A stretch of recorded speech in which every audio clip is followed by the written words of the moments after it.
Praise the lord. దేవునికి స్తోత్రము కలుగును గాక. చేరువచ్చిన ప్రియులు అందరికీ కూడా ప్రభు అయిన యేసుక్రీస్తు వారి ప్రశస్తమైన నామములో వందనాలు తెలియజేస్తూ ఉన్నాం. ఈ సమయంలో దైవ గ్రంథం బైబిల్ నుండి సామెతల గ్రంథం 25 అధ్యాయము 2వ వచనం. సంగతి మరుగు చేయుట దేవునికి ఘనత, సంగతి శోధించుట రాజులకు ఘనత. దేవుని వాక్యములో సంగతిని మరుగు చేయటం ద్వారా దేవునికి ఘనత కలుగుతుంది. సంగతిని శోధించుట అంటే అన్వేషించుట. సంగతిని అన్వేషించుట ద్వారా రాజులకు ఘనత కలుగుతుంది. దైవ గ్రంథం బైబిల్లో చాలా సంగతులు మనకు అర్థం కావు. కొన్ని చాప్టర్లు చదువుతుంటే మనకు అనిపిస్తుంది, బైబిల్లో ఏంట్రా బాబు ఈ చాప్టర్లు ఎలాగ ఉన్నాయనుకుంటాం. అందుకే చాలామంది ఏం చేశారంటే ఈ బైబిల్ గ్రంథమును చదవటం మానేశారు. ఎందుకంటే కొన్ని అధ్యాయాలు, కొన్ని చాప్టర్స్ అర్థం కాక ఇక మనం చదివిన కాడి నుంచి మన బుర్ర పాడవుతుందనే ఉద్దేశంతో వదిలిపెట్టారు. అయితే దేవుని వాక్యము సెలవిచ్చే మాట ఏమనగా,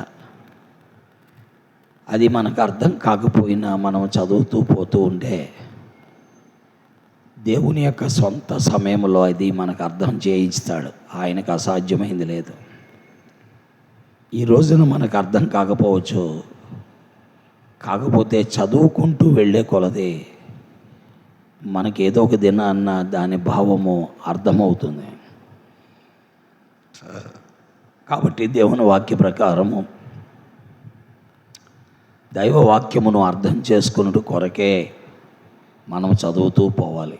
అది అర్థం కావట్లేదు కాబట్టి విడిచిపెట్టేద్దాం, ఎందుకు లేదు బైబిల్ చదవటం, దానివల్ల కలిసి వచ్చేది ఏంటి, సమయం వేస్ట్ అయిపోద్ది, ఇలాగ అనుకున్నట్లయితే మనము దెబ్బతినిపోవడానికి అవకాశం ఉంది. దేవుడు ఎప్పుడు కూడా సంగతులను మరుగు చేస్తాడు. అవి మనకు అర్థం కావు. ఉదాహరణకు మనుషులు చీకటికి అంతము కలుగు చేస్తారని కీర్తన గ్రంథం 28 అధ్యాయం 3వ వచనంలో ఉంది.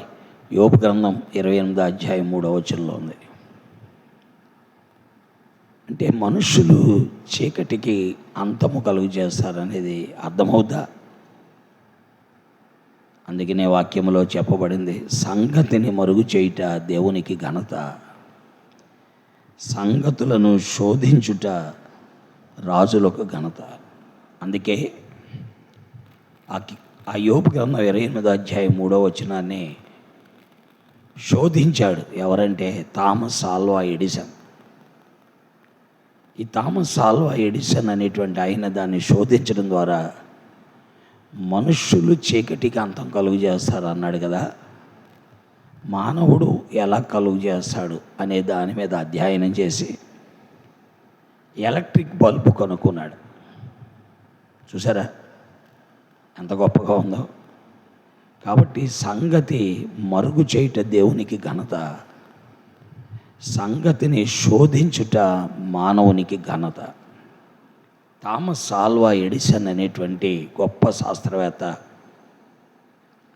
దైవ గ్రంథం బైబిల్ చదివే ఆయన బైబిల్ చదువుతూ ఉండగా ఈ వచనము ఆయనకి తటస్థించినప్పుడు దాని మీద అధ్యయనం చేసి చీకటికి మానవుడు ఎలాగ అంతం కలుగు చేస్తాడని ఆలోచించి పరిశోధించి పరీక్షించి దాన్ని గురించిన ఆలోచన ఎంత గొప్ప విషయానికి దారి చేసిందంటే, ఈనాడు ప్రపంచంలో అందరూ మరి ఎలక్ట్రిసిటీని కలిగి ఉండడానికి, విద్యుత్ శక్తిని కలిగి ఉండడానికి దోహదం చేసింది. ఎలక్ట్రిక్ బల్బ్స్ కలిగి ఉండడానికి దోహదం చేసింది. కాబట్టి ఆయన అలాగున ఈ యొక్క ఎలక్ట్రిసిటీని కలిపెట్టి మరి 18వ శతాబ్దంలో అమెరికా సంయుక్త రాష్ట్రాల్లో ఉన్నటువంటి వైట్ హౌస్ని దేదీప్యమానముగా వెలిగించాడు. కాబట్టి వాక్యం వింటున్న మన జీవితములలో వాక్యము చదివేటప్పుడు మనకు అర్థం కావు కొన్ని సంగతులు. అలాగని చెప్పి దాన్ని వదిలేసామా, దెబ్బతింటాం.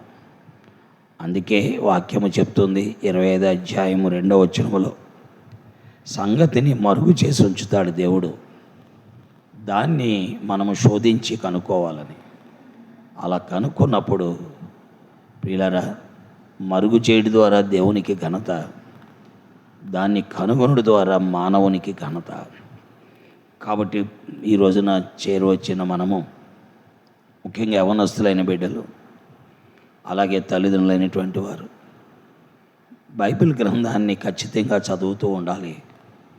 చదవటమే కాదు, దాన్ని కూర్చున్నటువంటి సంగతులను శోధించాలి. దేవుడు మనకు వాటిని అర్థం చేయిస్తాడు.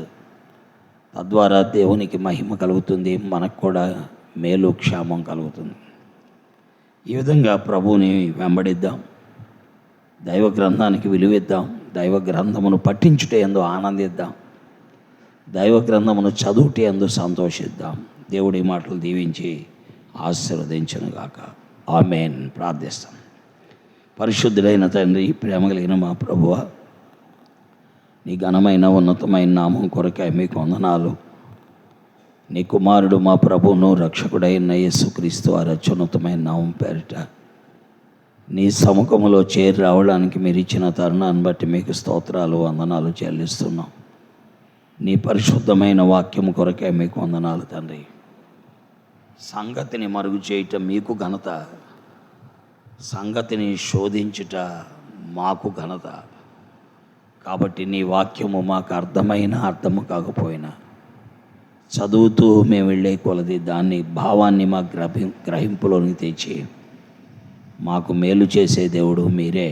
మీకు వందనములు చెల్లిస్తూ ఈ వాక్యాలు అనేకులుగా భావయుక్తముగా అర్థమవునట్లుగా కృప చూపించి నడిపించమని యేసు నామములో ప్రార్థిస్తున్నాను తండ్రి. ఆమేన్. ప్రైజ్ ది లార్డ్ అండి. దేవుడు మిమ్మల్ని దీవించి ఆశీర్వదించునుగాక.